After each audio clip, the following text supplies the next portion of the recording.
یہ لو میری سنت، یہ لو میرا قرآن، یہ لو میری سنت۔ الحمدللہ وکفا وسلام علی عباده الذین اصطفى، اللہم صل علی سیدنا محمد وعلی آل سیدنا محمد وبارک وسلم۔ آج کی مجلس میں جناب نبی کریم صلی اللہ علیہ وسلم کا اپنے سر مبارک پر ٹوپی کا استعمال، سفید لباس کو پسند فرمانا اور پاجامے کا استعمال، یہ چند باتیں عرض کی جاتی ہیں۔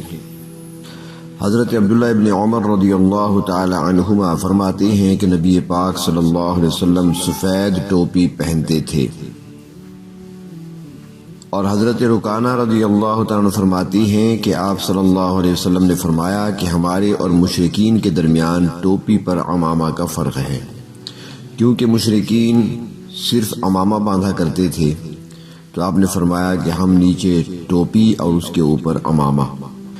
مدارج النبوہ میں شاہ عبد الحق محدث دہلوی رحمۃ اللہ علیہ لکھتے ہیں کہ عمامہ کے نیچے سر مبارک سے چمٹی ہوئی ٹوپی آپ صلی اللہ علیہ وسلم کی ہوتی تھی، اور یہ ٹوپی سر مبارک سے پیوست ہوتی تھی، اور آپ صلی اللہ علیہ وسلم کی ٹوپی سفید رنگ کی ہوتی تھی۔ آپ صلی اللہ علیہ وسلم نے عمامہ کے بغیر صرف ٹوپی بھی استعمال فرمائی ہے۔ حضرت عبداللہ ابن عمر رضی اللہ تعالیٰ عنہ سے روایت ہے کہ نبی اکرم صلی اللہ علیہ وسلم سفید گول ٹوپی پہنتے تھے۔ زاد المعاد میں ہے کہ کبھی آپ صلی اللہ علیہ وسلم صرف ٹوپی پہنے رہتے اور کبھی ٹوپی اور اس پر عمامہ باندھ لیا کرتے تھے، اور کبھی ایسا بھی ہوتا تھا کہ صرف عمامہ ہوتا تھا۔ آپ صلی اللہ علیہ وسلم کے پاس 3 ٹوپیاں تھیں۔ سیرت کی کتابوں میں لکھا ہے کہ ایک سفید رنگ کی مصری ٹوپی تھی، ایک سبز دھاری دار ٹوپی، اور ایک اونچی بارڈر دار ٹوپی جسے آپ صلی اللہ علیہ وسلم سفر میں استعمال فرماتے تھے۔ آپ صلی اللہ علیہ وسلم کو سفید لباس پسند تھا اور سفید لباس پہننے کی ترغیب بھی دیا کرتے تھے۔ حضرت عبداللہ ابن عباس رضی اللہ تعالی عنہما سے روایت ہے کہ آپ صلی اللہ علیہ وسلم نے فرمایا، سفید کپڑے پہنا کرو، یہ تمہارا بہترین لباس ہے، اور ایسے ہی کپڑوں میں مردوں کو دفن کیا کرو۔ ترمذی شریف جلد اول۔ اور شمائل ترمذی میں ہے حضرت سمرہ رضی اللہ تعالی عنہ سے روایت کہ آپ صلی اللہ علیہ وسلم نے ارشاد فرمایا، سفید کپڑے پہنو، یہ زیادہ خوشگوار اور پاکیزہ ہے، اور اسی میں مردوں کی تدفین کیا کرو۔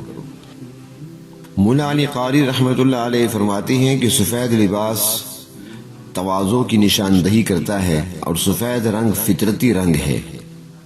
مسجدوں میں، محفلوں اور ملاقاتوں میں سفید کپڑا زیب تن کرنا افضل ہے۔ اسی طرح عیدین اور جمعہ کا جو لباس ہے وہ بھی اگر سفید ہو تو بہتر ہے۔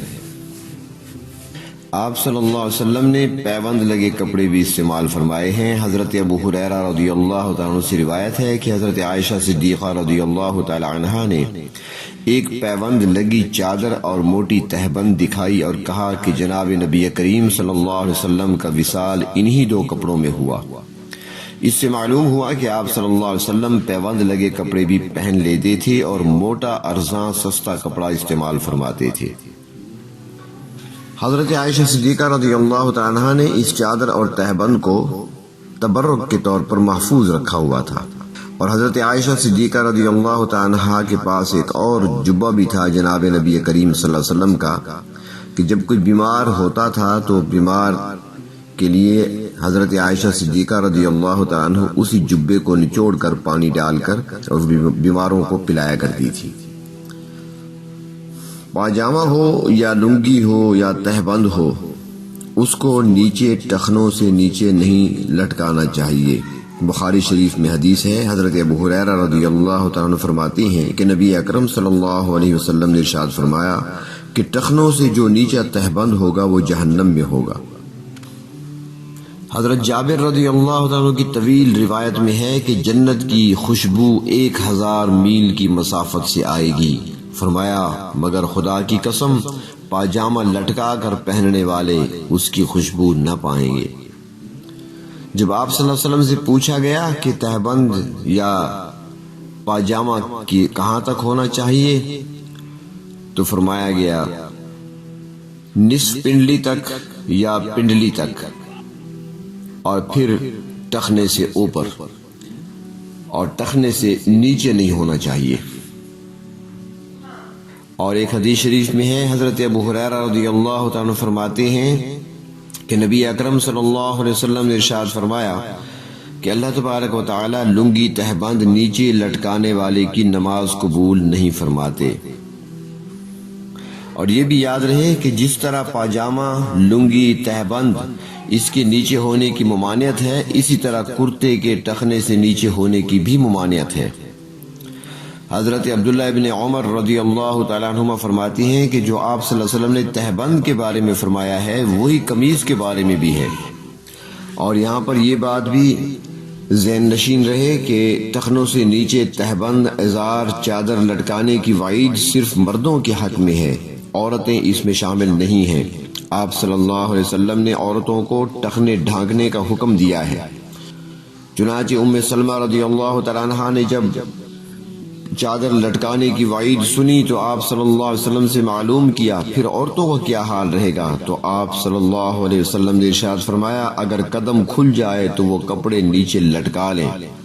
چنانچہ آپ صلی اللہ علیہ وسلم نے قدم تک چھپانے کی اجازت دی ہے، یعنی پیروں تک چھپانے کا حکم ہے عورتوں کو، تو ان کے لیے بہتر یہ ہے کہ چادر سے نہ چھپ سکیں، پاجامہ سے، شلوار سے نہ چھپ سکیں تو پھر موزے کا استعمال کرے یا جراب کا استعمال کرے تاکہ پیر کا اوپر والا حصہ اور اس کا رنگ روپ چھپا ہوا رہے۔ پاجامہ ہے یا تہبند ہے تو وہ کہاں باندھنا چاہیے؟ حضرت عبداللہ ابن عباس رضی اللہ تعالیٰ عنہما فرماتے ہیں کہ نبی اکرم صلی اللہ علیہ وسلم ناف کے ذرا نیچے ازار یا تہبند باندھا کرتے تھے، اور ایسا کہ ناف پر معلوم ہوتا تھا، یعنی ناف کے قریب قریب باندھے۔ کبھی آپ صلی اللہ علیہ وسلم ٹوپی اور عمامہ کے اوپر بھی رومال کے مانند کوئی کپڑا ڈال لیتے تھے، چنانچہ امام بخاری رحمۃ اللہ علیہ نے بھی اسی طرف اشارہ فرمایا ہے، اور وہ عموماً دھوپ سے بچاؤ کے لیے ہوتا تھا۔ چنانچہ وہ حدیث شریف جس میں ہجرت کا ذکر ہے اس میں ہے کہ آپ صلی اللہ علیہ وسلم حضرت ابو بکر رضی اللہ تعالی عنہ کے پاس دوپہر کو تشریف لائے اور سر کو کپڑے سے ڈھانکے ہوئے تھے۔ تو ٹوپی اور عمامہ کے علاوہ ایک کپڑا جسے رومال بھی کہا جا سکتا ہے وہ اکثر اوقات سر پر ڈال لیتے تھے تاکہ دھوپ وغیرہ میں کام آئے، اور یہی سنت اہل علم میں چلی آ رہی ہے جو رومال وغیرہ سر پر رکھتے ہیں۔ حضرت ابو ہریرہ رضی اللہ تعالیٰ عنہ فرماتی ہیں کہ میں نبی کریم صلی اللہ علیہ وسلم کے ساتھ ایک دن بازار گیا تو آپ صلی اللہ علیہ وسلم ایک کپڑا فروش کے پاس تشریف فرما ہوئے، اس سے آپ صلی اللہ علیہ وسلم نے 4 درہم میں ایک پاجامہ خریدا۔ حضور اکرم صلی اللہ علیہ وسلم کے پاس پاجامہ موجود تھا، یہاں تک کہ کہا گیا ہے کہ وصال کے بعد جو ترکہ تھا اس میں بھی پاجامہ موجود تھا۔ حضرت ابو ہریرہ رضی اللہ تعالیٰ عنہ سے مرفوعاً روایت ہے کہ سب سے پہلے جس نے پاجامہ پہنا وہ حضرت ابراہیم علیہ السلام تھے، اور اسی پاجامہ کی برکت سے وہ قیامت کے دن سب سے پہلے لباس پہنائے جائیں گے۔ عمدۃ القاری جلد 21۔ پاجامہ حضرت ابراہیم علیہ السلام کی سنت ہے اور آپ صلی اللہ علیہ وسلم نے بھی پسند فرمایا ہے۔ حضرت علی رضی اللہ تعالیٰ عنہ سے روایت ہے کہ جناب نبی کریم صلی اللہ علیہ وسلم نے ارشاد فرمایا پاجامہ پہنو، یہ تمہارے لباس میں زیادہ سطر کے لائق ہے، یعنی سطر اس سے زیادہ چھپ جاتا ہے، کیونکہ جو لنگی باندھی جاتی ہے یا تہبند باندھا جاتا ہے اس میں تھوڑی سی بے احتیاطی سے سطر کھل جاتا ہے، بیٹھنے اور لیٹنے میں بھی بے ستری کا اندیشہ رہتا ہے، اور خصوصاً سونے کی حالت میں تو زیادہ بے ستری ہوتی ہے، اور پاجامہ میں یہ بات نہیں ہے۔ پاجامہ جسے ہم شلوار کہتے ہیں۔ اللہ تبارک و تعالیٰ اپنے محبوب صلی اللہ علیہ وسلم کی ہر ادا کو اپنانے کی توفیق نصیب فرمائے۔ یہ لو میری سنت، یہ لو میرا قرآن، یہ لو میری سنت، یہ دکھلائے گی تم کو اب راہ جنت۔